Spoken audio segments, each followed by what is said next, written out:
I'm Michelle, and this is Mark, and we are Medicine with the Metals. And this morning we have Chase Healey, I like how it's written here, so I'm going to read it. A conscious living guide and the host of the Chasing Healing podcast. You do all kinds of cool stuff. I want to get into the microdosing and movement and somatic body and all the wonderful things that you do. Let's start with you introducing yourself.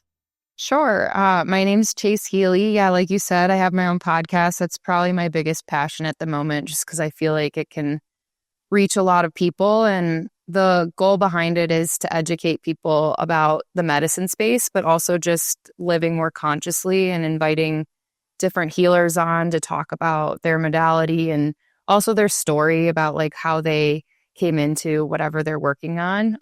Because we all, have found our own version of what supports us. And yeah, I originally grew up in Ohio. I'm spent half my time in Costa Rica, half my time in Colorado, and just surfing and skiing and trying to be present, enjoying life. I love it. It's like we're sort of living the same life as far as Colorado and Denver and all the things that we do. It's a beautiful place. You're in a different part of Costa Rica, but I love that you're doing both. Yeah. Costa Rica is really special. I find that I'm more present there. It's just a slower pace of life, and I find community there, which I know exists in America, but it's just different. I feel like held and supported by the locals, and like we're building something together. Whereas when I'm in America, obviously I'm American and I still live here part of the year, but it feels like we're disconnected in the sense that I don't live in a small town where I'm walking outside to go get my groceries. Whereas there, you go to the grocery store and you can't avoid not running into 5 or 6 people, which is a beautiful thing, I think. Can we stay on that subject for a minute? Because I find it very interesting. We've made that move too from the States to Costa Rica. And, for the first few months, we've been coming down here for the last 3 years, but for the first few months, I'm going to tell you, when we moved here, my nervous system was a wreck. I could not adjust to this calmness, even though as much plant medicine as I did, what I've been through and what I've done, to adjust to that, the lifestyle was really difficult for me. But then I went back to the States after about 2 months here, and I said, oh my God, I can't adjust to this. So I came back and I was like, wow, how much yeah, it would really, so I think we talk all about slowing down, and I think that's where we really need to focus on, because most of our traumas and most of what we deal with is our nervous system. And when we slow that down, we understand it, it becomes manageable. So it's really cool how I've made that adjustment. And, I feared that adjustment, but, it's been the most gratifying thing I've done, actually.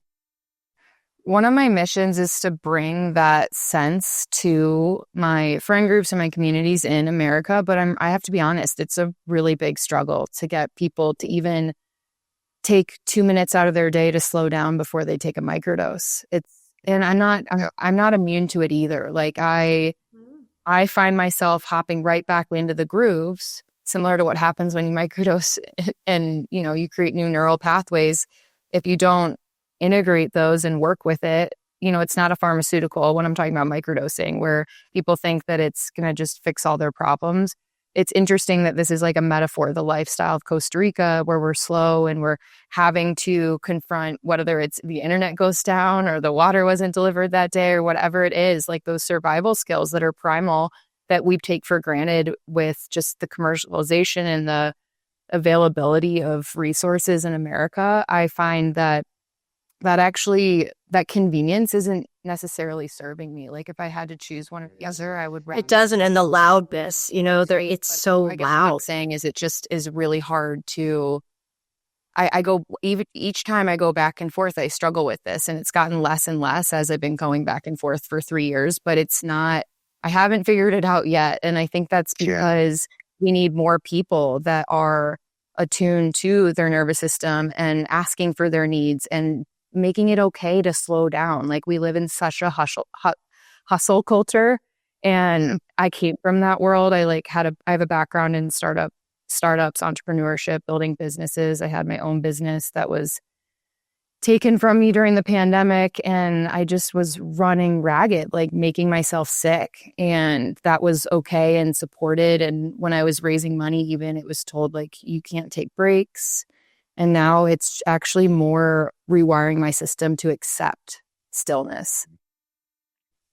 It's pretty powerful and it's pretty cool. And, the biggest thing I've noticed besides the nervous system is the food differential. The food is just like the food in America. If people really knew what they ate, I mean, the chicken is not a chicken.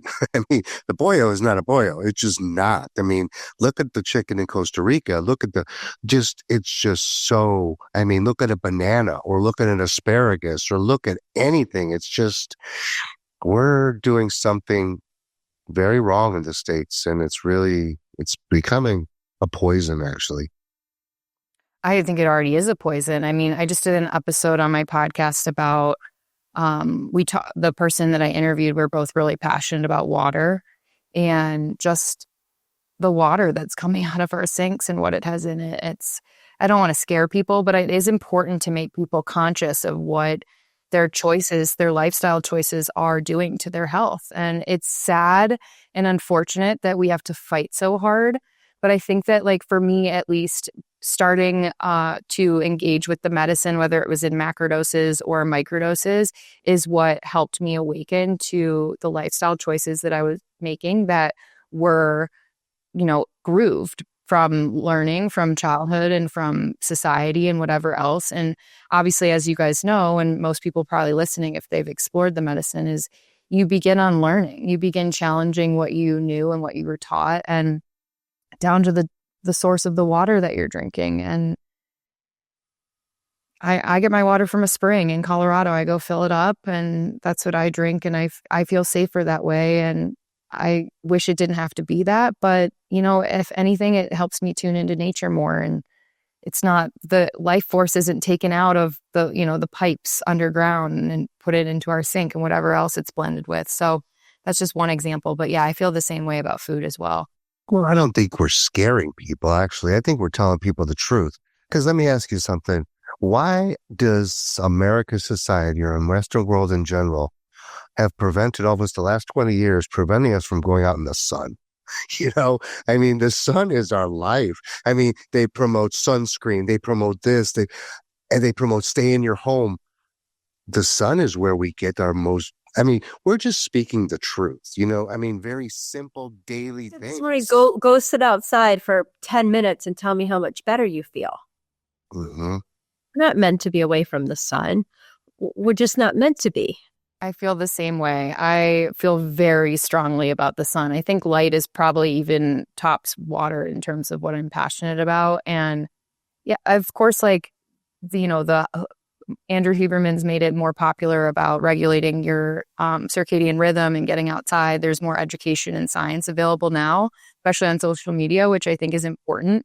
But it's going even further as to not demonizing the sun as being this poisonous source. If you think about it, it's like the one thing that's been around forever that tribes and culture and everyone has, almost, what's the word? Like, they've appreciated and made rituals around, and just, I think the sun is probably the most important source that we have. It's God-given, and it's, like you said, every time you go out in the sun, you feel better. And we've been trained to fear it. And I think that that's probably the number one thing, even before water, that people need to reconsider. And truthfully, I've lost friendships over this concept of people that were trained in the medical system as nurses or something. And we have different views on sunscreen and skin cancer and certain things like that. And it's sad because I respect other people's opinion, but if you really think about the science of it, why would this thing that provides life be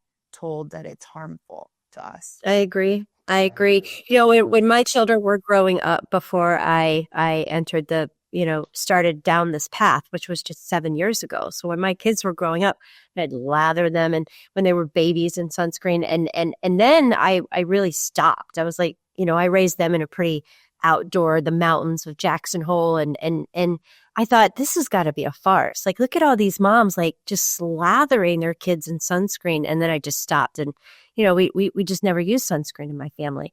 But now I see how you can lose friendships over something like that. It becomes a serious issue. And people who have medical training will say, no, you're wrong. It causes cancer. And I'll say, maybe it's the sunscreen that causes the cancer. And then we get into a whole thing. Yep. I've been there too. And I've also learned to not wear sunglasses because our skin and eyes absorb light like plants. And when I stopped wearing sunglasses, it took some time. Obviously, like I have a slightly paler skin, but I live at the equator half the year and I don't wear sunscreen or sunglasses unless the caveat there is like, if I'm out surfing for hours and hours and hours, I'm going to get burnt. I'm in the ocean. It's reflective. Like there's no avoiding that. But there's zinc. There's other things you can use to protect yourself. But when I stopped wearing sunglasses, I stopped getting burnt. My eyes adjusted. My sleep got better. I wasn't protecting my eyes from the sunlight. Therefore, they were adjusting naturally to what was going on around me. Well, that's an excellent point that I now need to try. Well, another thing we're really passionate about us in this space, besides all psychedelics, is psilocybin. And microdosing, macrodosing. Microdosing is becoming like a mainframe in society now. People are really, getting rid of the stigma around the psilocybin. They're seeing their friends, and it's really coming to become something of a thing. And we really, truly believe in psilocybin a lot. But there are some protocols. What are yours? So I will say that I'm very passionate about microdosing. I want to preface with, when I found microdosing, I wanted it to be the end all be all. Like I wanted it to fix me. I thought it would be the thing. And because I put that pressure and energy around it, I don't know that there's a wrong way to do it, but I don't think I was coming into it with the grounding that I needed to get out of that, which I think now looking back is a beautiful part of my story, because when I help people and support them by answering questions about their experience, it's something I can carry with me, because it's often the case, because we're trained to take a pill, in pharmaceuticals, American healthcare system, you take a pill and it numbs you, or maybe it fixes you. But with microdosing, as you guys probably know, you have to work with the medicine. You have to integrate, you have to take time. You don't take it every day. And so initially I was taking the microdoses in pairing with my cycle, because I struggle with something called PMDD. It essentially means that you have exacerbated PMS symptoms, and it's not as simple as it sounds. It's actually very dramatic, like the swing of depression and anxiety and sometimes suicidal ideation. And so I was told for a really long time that I needed to go on an antidepressant during that time, but I knew that didn't feel right to me in my soul, and I was just like, this isn't something that works for me. And so I was trying to find an alternative. And so I was taking my microdoses during that phase of my cycle, and it was supportive. But because that phase of my cycle is already really challenging, what happens initially when you start microdosing is it brings up all the feelings that are hidden underneath, which, is just from dysregulation. And for me, in my experience, I'm pretty emotional and highly sensitive. And so it almost like overtook me. It wasn't as supportive and light as I needed it to be. And so I realized that wasn't the way that I needed it. It needed to be more on a protocol. Like, for example, 4 days on, 3 days off. Some people do 2 days on, 1 day off. I was kind of using it flippantly. And I find that the way that I advocate for people and advise them is I think it's wise to be on that type of protocol. I mean, it's obviously there still needs to be a lot of science discovered, but the people that studied those and came up with those are for a reason. And those days off are actually just as vital as the days that you take them, because it gives your system time to process what happened and what's bringing up for you. And so I guess that's a long way of saying that, like, I went into the medicine with an intention that I needed to be fixed in a certain way and it had to serve me in this way. And it didn't work because I was putting this like pressure system around it. So that's all to say that I really invite people that want to explore microdosing to know and go into it with an open mind. It's good to have intentions, but know that this is a process. It doesn't happen overnight. You will feel better by taking one. I've heard a lot of people come to me all the time. Thank you for supporting me in this way. This medicine has helped me so much with my anxiety. And I think it's just different for every person. And my biggest lesson is that you want to let it, you have to surrender to it. And that was what I needed to learn by this process. Well, I think in the beginning that protocol is super important, especially those first 90 days.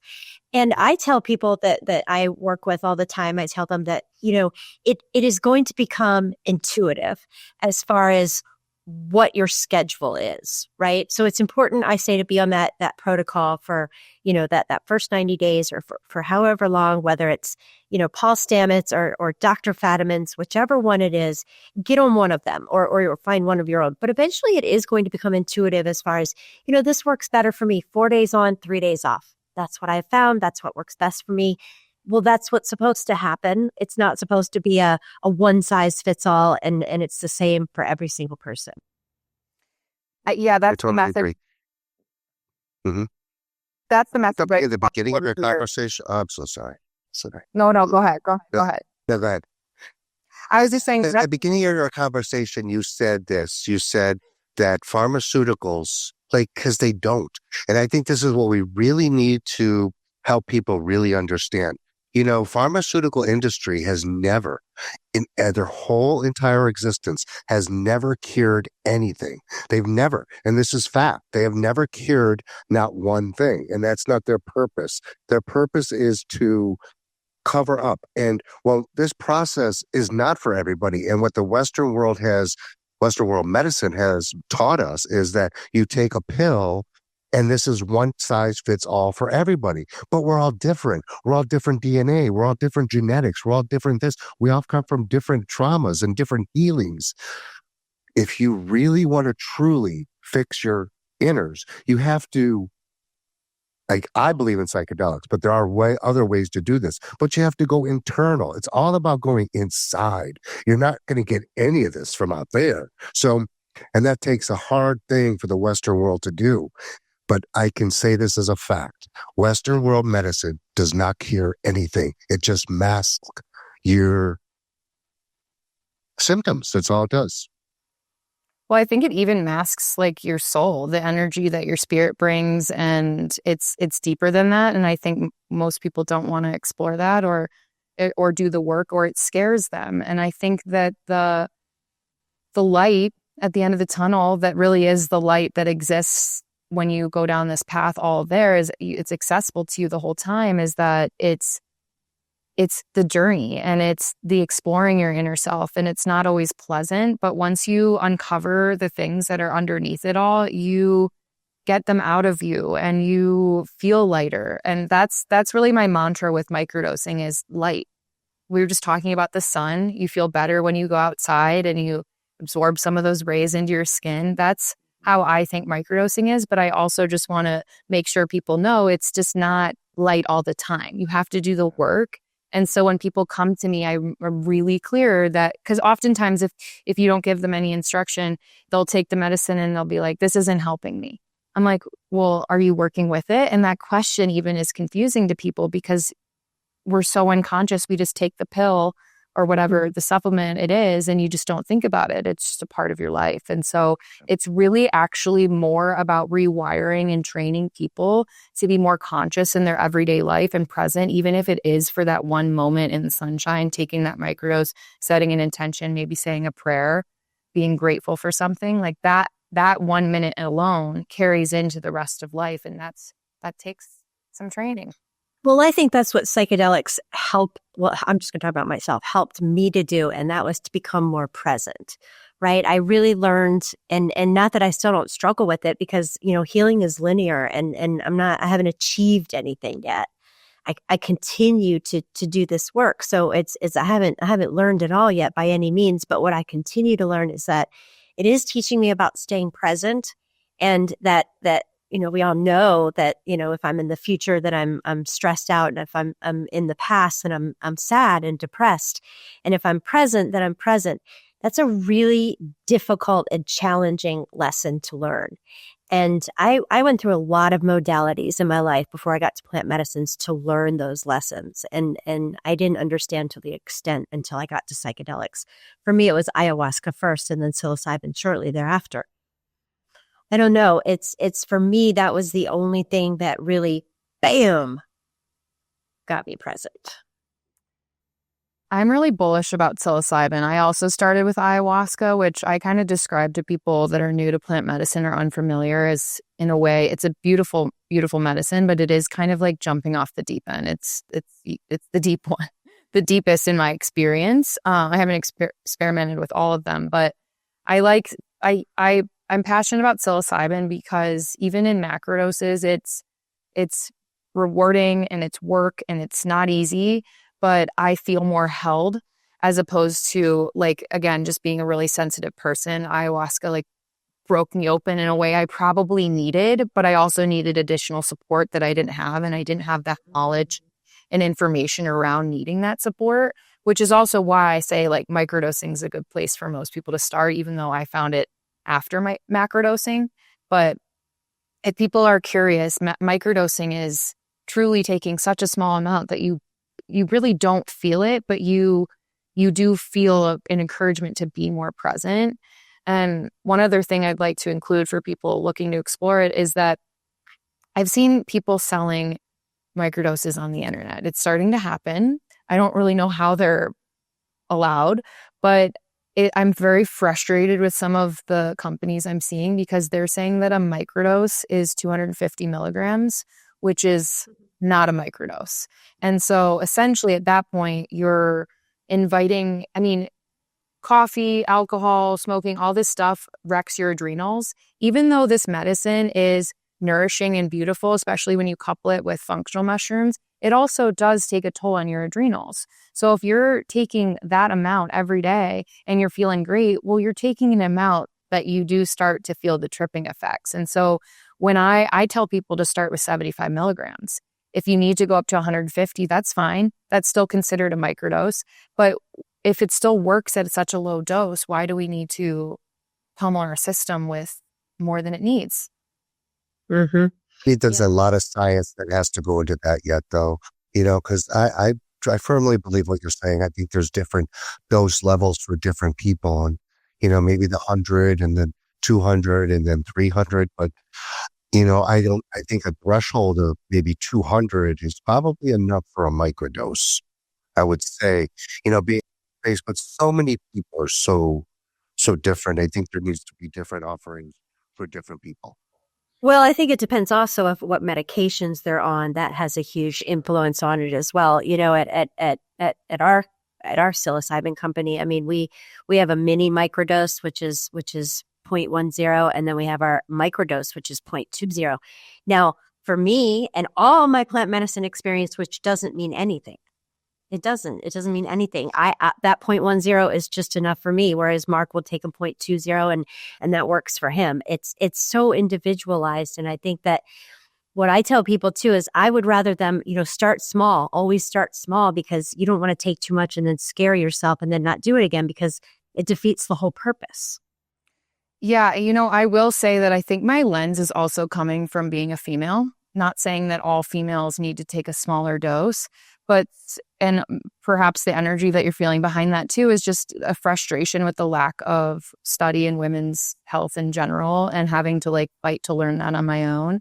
And I agree with you, Mark, it depends on the person. And even when people ask me about recreational doses and or come to me and say they didn't feel the way that their friends felt or something like that, it depends on so many factors. And to your point, yes, I need more science, but it's that's true of anything in life. How much did you eat that day? How much did you sleep? How much stress are you undergoing?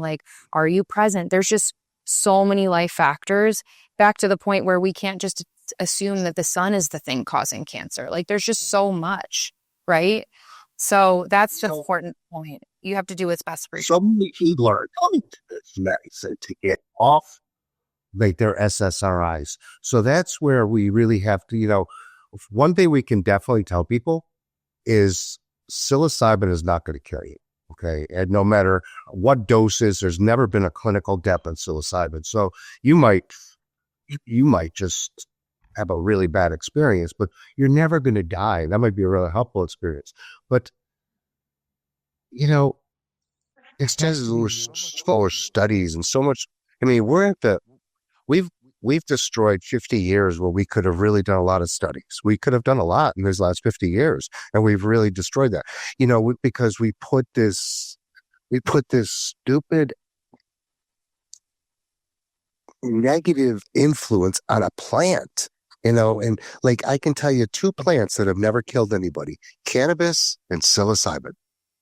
And you know what? Those are the 2 plants that really can help you so many ways, but we don't understand them because now what the government's done with cannabis is now they elevate these levels to 32 or 36.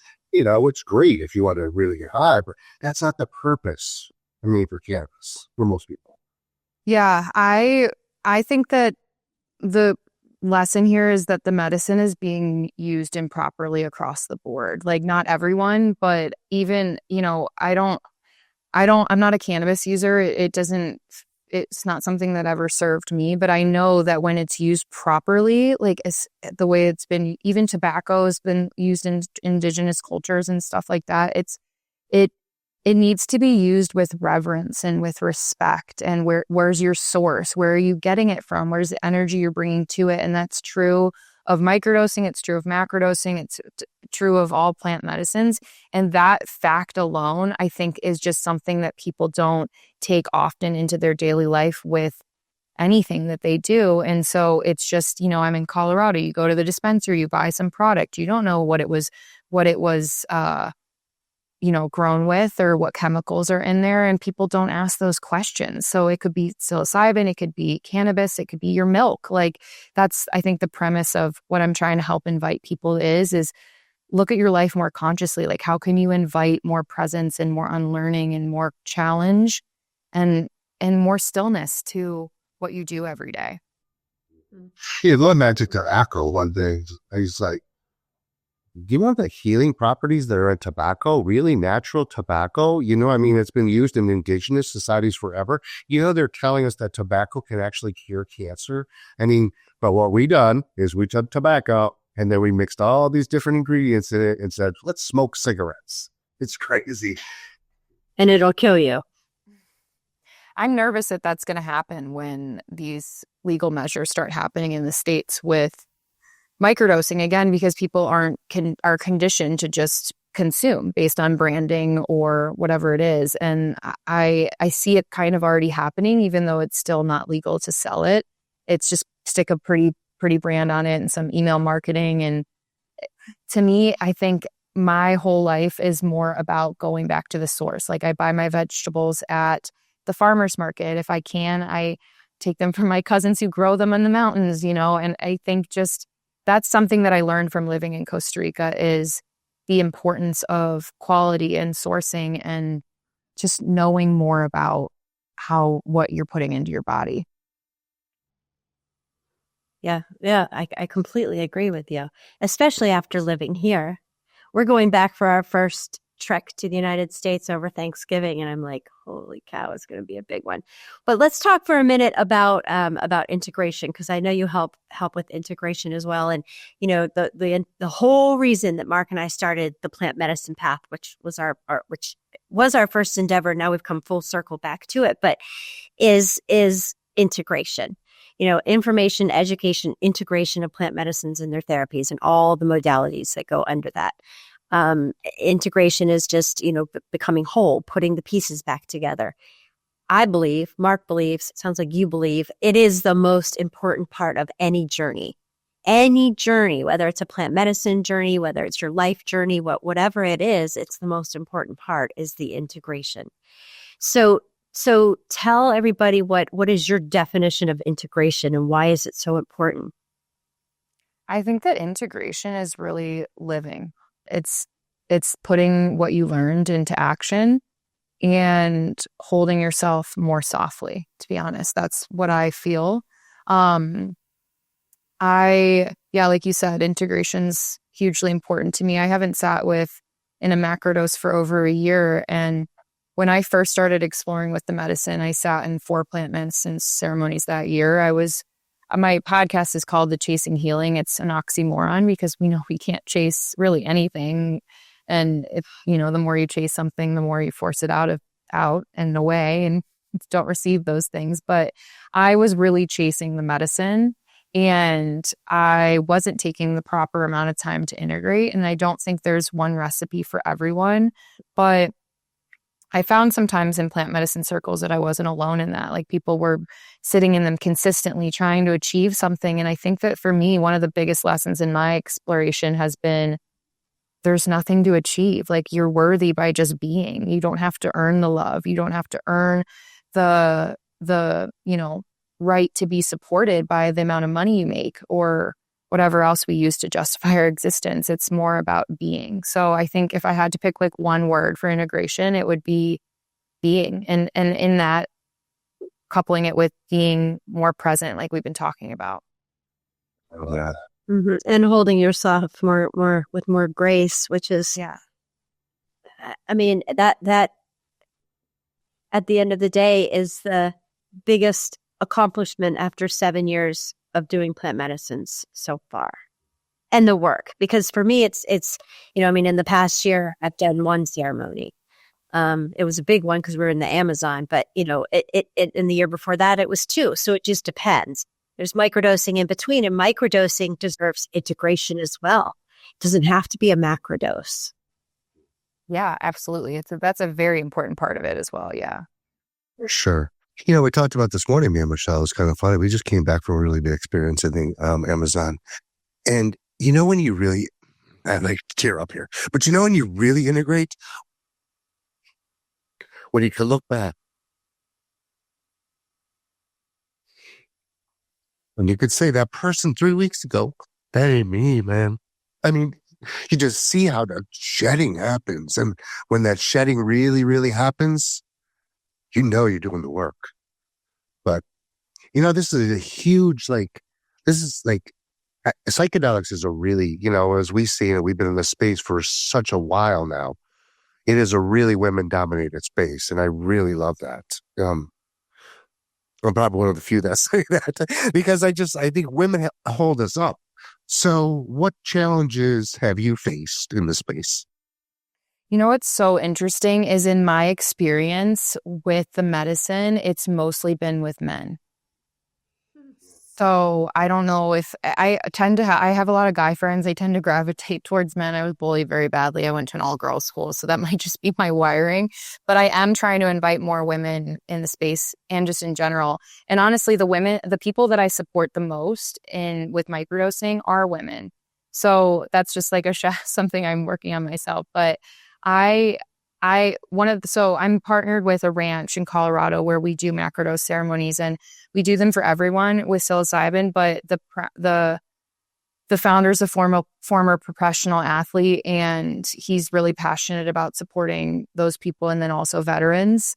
And so that has like a big male dominance to it. And so maybe that has something to do with why I've been experimenting more in the space with men. In Costa Rica, the people that I know are women that are medicine women. I can't remember what you asked me. Sorry. What are your challenges as a woman in this space? Wow, that's a loaded question. Well, I think I kind of just alluded to the fact that I struggle to feel safe around women in general. And so for me, it's more individual in that sense. But the more I'm allow myself to be here and be supported, because when I'm helping someone, I'm being supported too, and that's serving me. So I think just allowing myself to be more open to supporting women, and that I won't be necessarily hurt by them, just bringing in my past pain.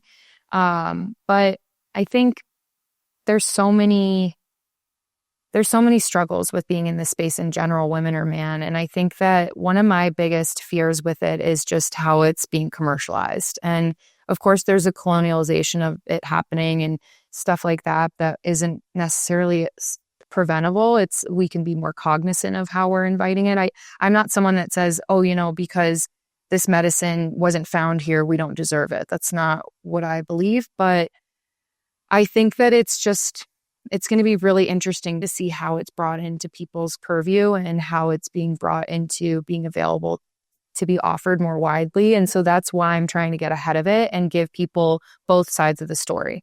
Obviously, I'm a huge plant medicine advocate, but even in the time since we've been recording, I've been honest and open about some of the things that I've struggled with it. Or, I'm not just like a big ad for microdosing. I'm like, look, I started off doing it not the way that I think I would do it now. And that's part of the process. I mean, we've all sat in these ceremonies. You go in with like, I need this, I'm going to address this trauma. And then of course the 8 other things come up and you don't even touch that one. So there's a lot of challenges, but I think that I'm grateful that it hasn't been widely commercialized as quickly as it has been with cannabis. I think we have a long road to go.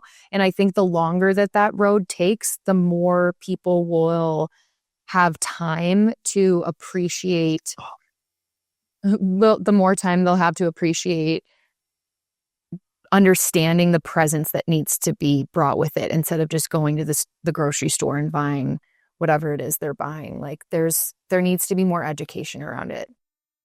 Absolutely. But how do we do that? Because I actually see the underground is doing so much more better work than the above ground. And I agree. I mean, I don't know I agree with you, but I don't think legalization is the answer. I think, I don't know what it is because I already see these companies like MindMed and all these ones on the stock exchange. They're all gathering in here. They're all doing their thing. And what this is going to be is it's just going to turn into another SSRI. It's not going to turn. We need to really. I think the underground needs to do something. There needs to be like an ethical source of something underground because we know we've been there and we understand it. So how do we get these forces above to do this? I don't even know. It's the hardest road to walk right now. I agree with you. And it's actually, so I used to be so overwhelmed by that concept that I wore it and it wasn't serving me. And it actually dimmed my light and took me away from the work I was doing. And so my focus has been more on being an example, like living more consciously, walking the walk and showing people what that looks like, not just with plant medicine, but with, we were talking about water, sun, food, all those things, movement, breath work, where I live, who I choose to surround myself with, my belief systems, things like that. And not putting them out in a way of like, you need to believe this in order to, be worthy or whatever. You need to believe what I believe. Not that at all. I think it's taken me so much on learning and solo traveling and exploring my spirit and sitting with medicine and losing friendships and integrating and all those things to get to where I am.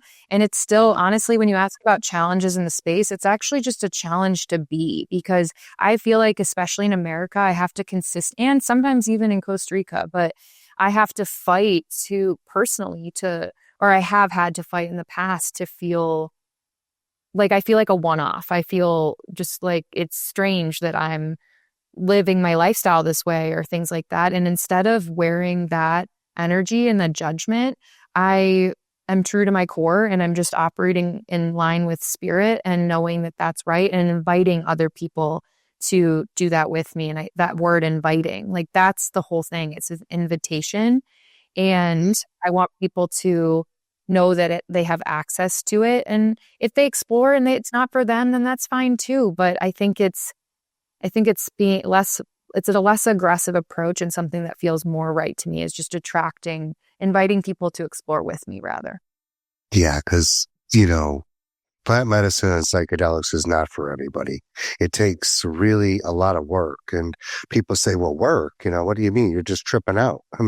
That's where we have to really educate people, because it might be 4 or 5 hours of an experience, but that experience can do so much for so many in such a short time.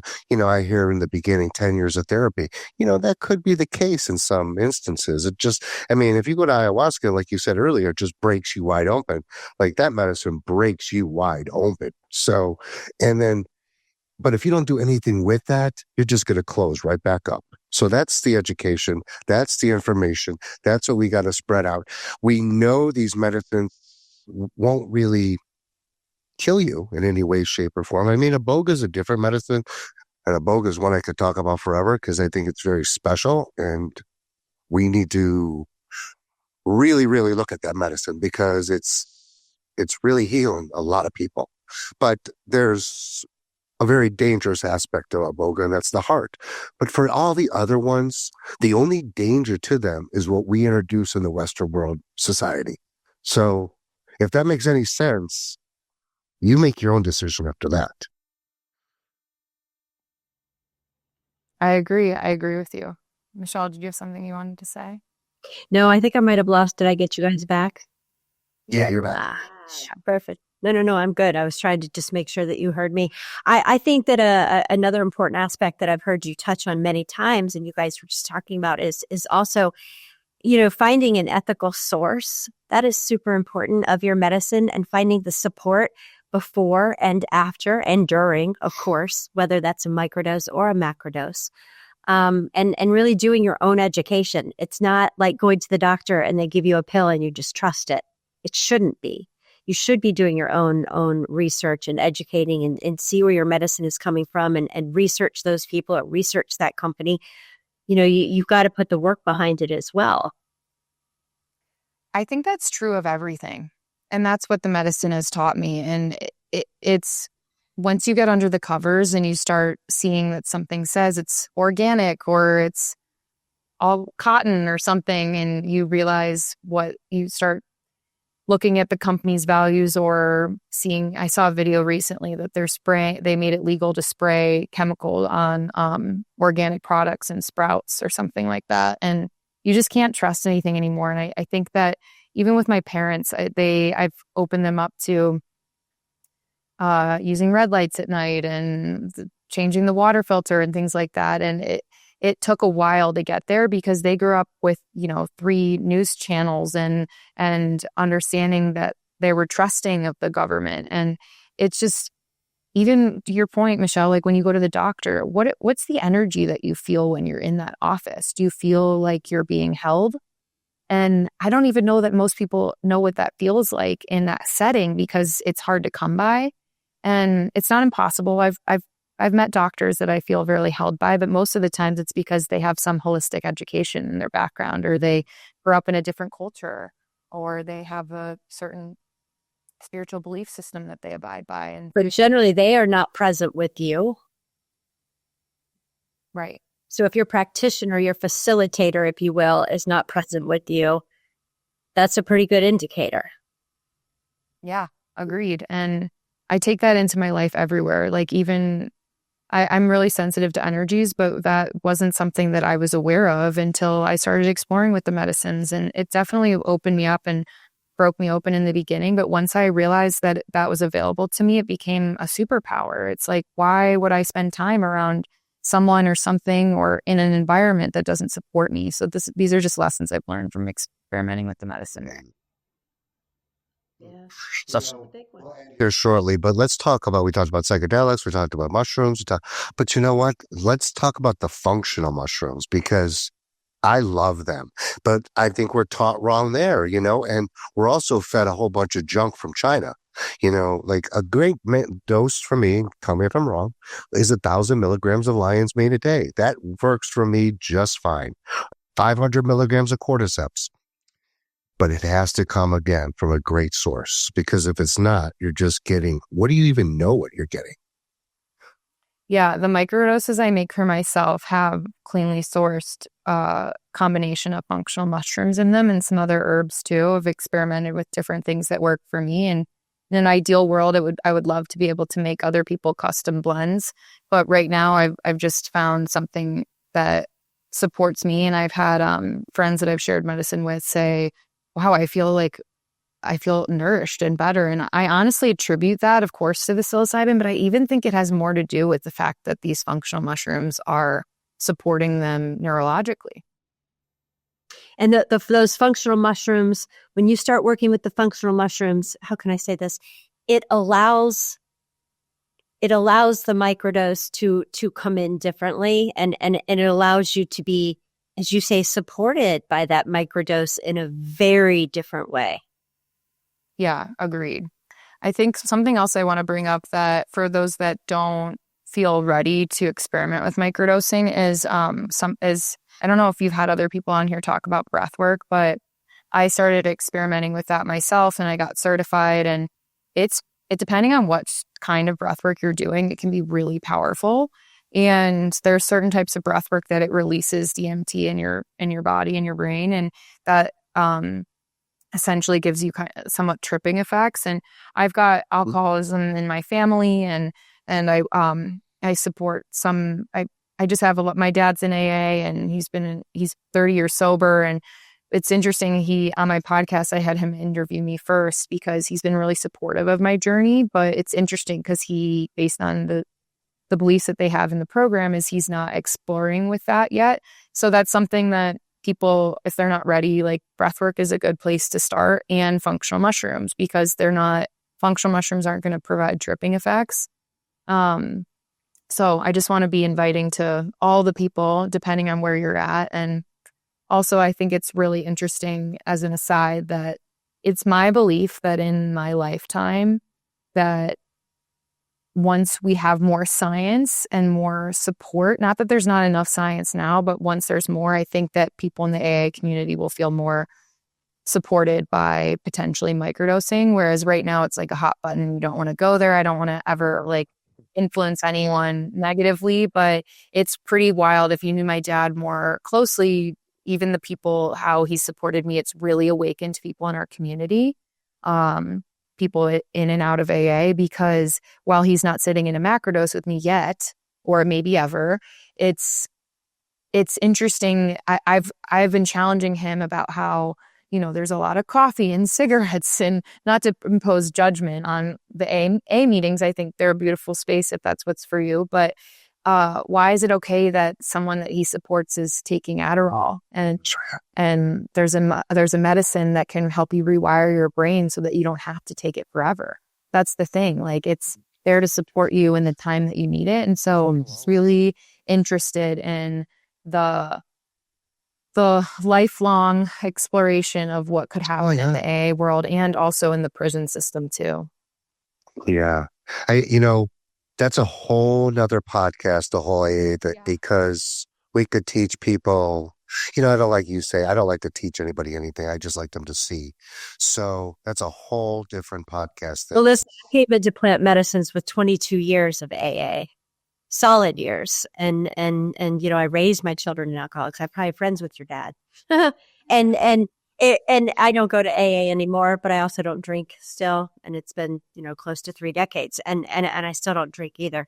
But, I just found that once I healed at a cellular level, then, the alcoholism was not there anymore. And, that's very faux pas to say as well, because once an alcoholic, always an alcoholic. And I mean, that like Mark said, that is a whole other podcast. But I will tell you that stigma is there, and it's very strong in AA rooms. And in Jackson Hole, where I got sober, it was, they thought I was nuts. They thought I was nuts when I started doing what I was doing. And then I moved to Florida, and then I started, the plant medicine path and Mama Dose and this podcast. And 7 years later, there's probably 6 or 7 of those folks who are microdosing, and macrodosing. But it's taken a long time. It's taken a really long time. And I'll say this last, because like I said, we could talk about this forever, but the program of Alcoholics Anonymous was founded by Bill Wilson from a spiritual experience of psychedelics. And when he was in the hospital, and I've had 2 other women on this podcast to talk about this very subject because I'm deeply vested in it. And I've got someone coming on in a couple of weeks to talk about it. But that is how Alcoholics was initially formed. And his doctor was actually a student of Carl Jung, and that is where the idea came from initially. So the idea of a spiritual awakening and Alcoholics Anonymous is nothing new. People just don't know the truth. Yeah, trust me, I'm pretty passionate about that. Just having been, I joke that I was raised by the 12 steps, but it's true.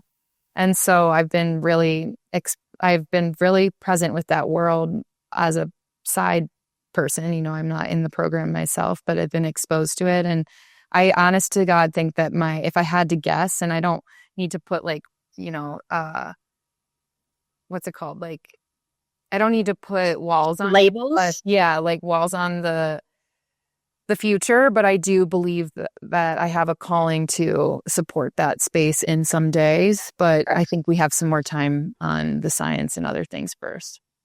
I think so too, but it's turning, and there is a whole society, if you will, a whole community within the psychedelic community that is 12 steps and psychedelics and 12 steps. So there is a very large and growing group of people who are on board with this as well, and understand and see it from a different way. And not that one way is right, one way is wrong, but you know, just getting that different perspective can change you a lot.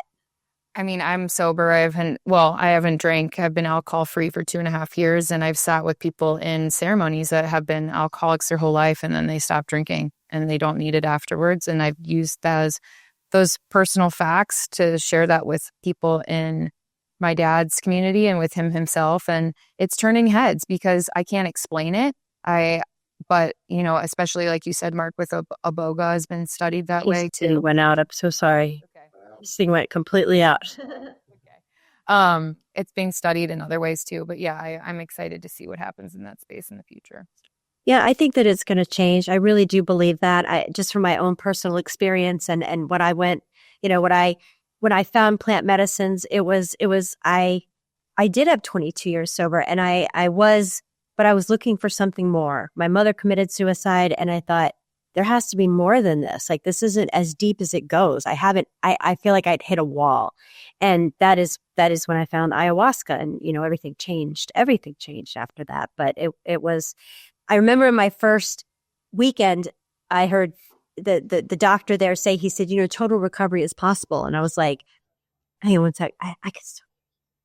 I was like, well, that's bullshit. You know, I mean, how many times have I told my life that total recovery is not possible? Total recovery is possible. And just know there's nothing wrong with you. Like, to start, we've been trained in society. You're an alcoholic. You have ADHD. You have whatever it is. And label.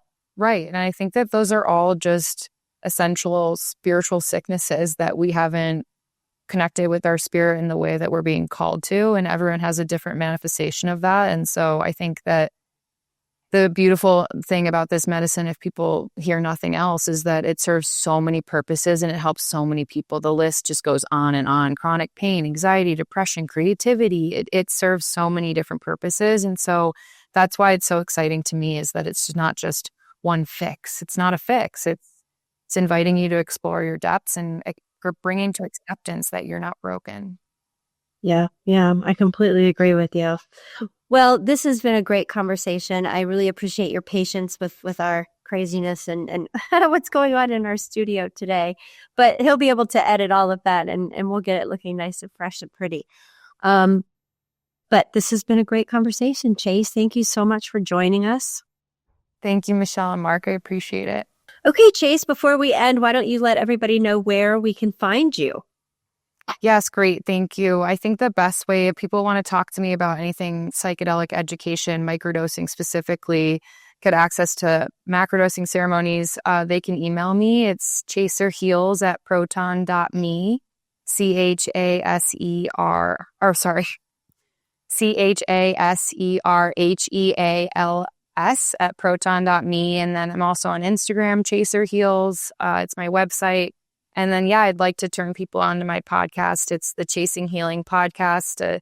I'm really just getting going, but I've got an episode on there that's a shorty, and it talks about microdosing. My dad actually interviews me, and my first episode is my story as well. And then I interview other people in the space, and then also just that have different modalities that have supported them to live more consciously. So I'll be doing more there. Well, good for you. I mean, I can tell that you're pretty young. You're a lot younger than we are, and I love to see all of us getting out there and doing this and making a push for all of our generations. And I think it's so important. And I just appreciate the work that you're doing. Likewise, thank you, and thank maybe you. I'll see you in Costa Rica someday. I would love that. Yeah, we'll talk after this. Okay. Thank you, Michelle. Thank you so much. Yeah, thank you very much.